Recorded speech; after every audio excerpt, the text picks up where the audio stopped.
I use to make my thumbnails is called Fonto.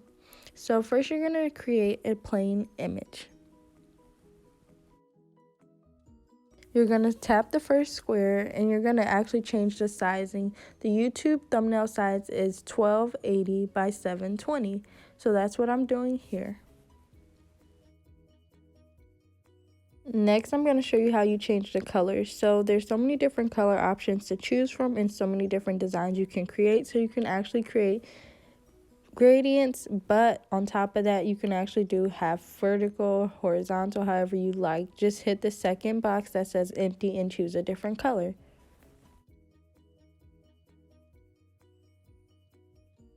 And you can do more than 2 colors, just so you know. I just went with 2, so I was playing around with that.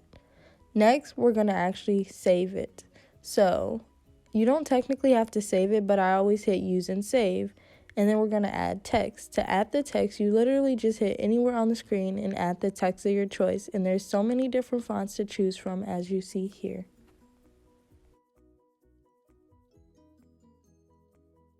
When it comes to text, you consider left or right align your text. So after you do that, it's going to come up on the screen and you can change the sizing, you can tilt it, you can move it, all that good stuff. So I'm going to actually just move it onto the actual thumbnail, as you'll see shortly. And then you can change the color of it. So how you do the color will be shown in the next one. Right now I'm just playing with the sizing as well and tilting. Now I'm going to add a new text and I'm going to do the same exact thing, just a different font. So this looks like that. I'm typing it out, aligning it where I want, and then choosing a different font. I do have my go-to fonts that I usually just love to use in every video, but that's just me. But now we're going to do the color. So you're going to hit style as you were shown, and then you're just going to play around with it. You can change the text color, the stroke, the background color. You can change the actual style, which is at the top that I just hit. And you can play around with like the word, not the words, the coloring behind the words. So you can make it look bulky, bubbly, like a spray paint, background, gradient, all that good stuff.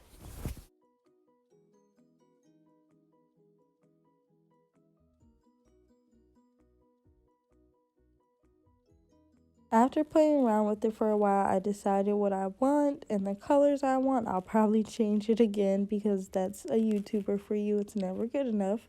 But now I'm going to add another text and I'm going to just put it on your iPhone. It doesn't necessarily have to be on your iPhone. I believe you can get this app on Androids. I have not tried it though, so don't quote me on that. And also another thing, you can add emojis and make them larger, so it makes your thumbnail look even a little bit more like up to date, cool. It's on your iPhone, new iPhone emojis, poppin', yes. Another thing, you do want to save periodically. So I just saved it and then I actually went to Google and go to Google Images and I'm going to find a YouTube PNG picture. A YouTube PNG picture, not even just YouTube, but any PNG picture is just going to have a hollow background. So it's not going to be anything in the back. So when I place it on my image, it just places exactly what's cropped out. So once I save that, I go back to the app and then I'm just going to insert that photo and put it wherever I would like to place it. There's my boo.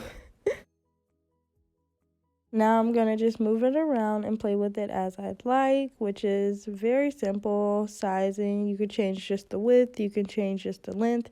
But now I'm going to actually add an item, which is technically just a sticker. And I went with a circle and I played around with that for a while. And then I decided that I was going to group my text together in case I had to move it, which means you just basically slide your finger across the screen and it's going to group everything together that you highlight.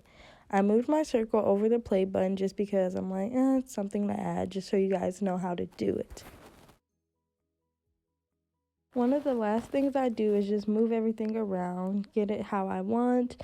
I know I like certain colors together, certain colors not together. I like a certain spacing. And after that, I literally just slide up and save the image, not save it as PNG, but literally the whole image, and you are all set.